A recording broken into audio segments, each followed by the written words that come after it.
A postagem de ontem, falando do Vasco como adversário do Vitória, teve uma repercussão que me surpreendeu em um aspecto. Foram mais de 46 mil visualizações, mas o que me surpreendeu foi que dos 336 comentários, até a última hora que eu olhei estava isso, pelo menos 300 deles de torcedores vascaínos. O torcedor do Vasco me descobriu.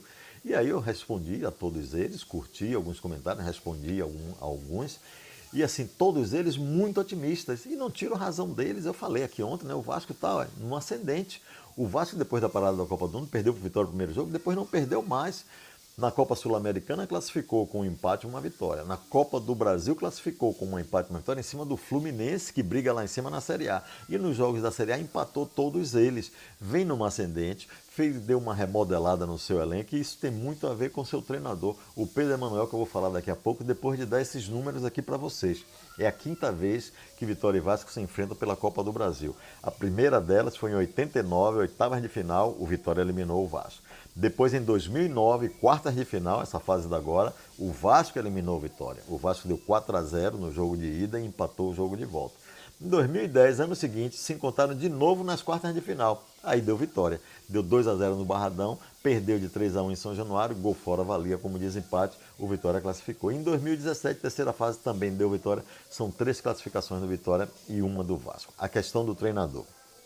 Muitos comentários questionando porque eu disse que o Pedro Emanuel era angolano. E todos eles garantindo que é português. Ele foi apresentado no Vasco como um treinador português. Eu tinha pesquisado antes de fazer a postagem.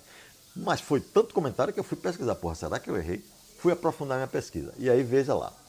Pedro Emanuel dos Santos Martins Silva nasceu no dia 11 de fevereiro de 1975 na cidade de Luanda, capital de Angola. Logo, é angolano de nascimento. Só que, naquela época, Angola ainda era colônia de Portugal.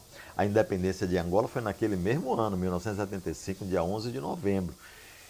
Como Angola era colônia de Portugal, ele é também cidadão português, porque Angola pertencia a Portugal.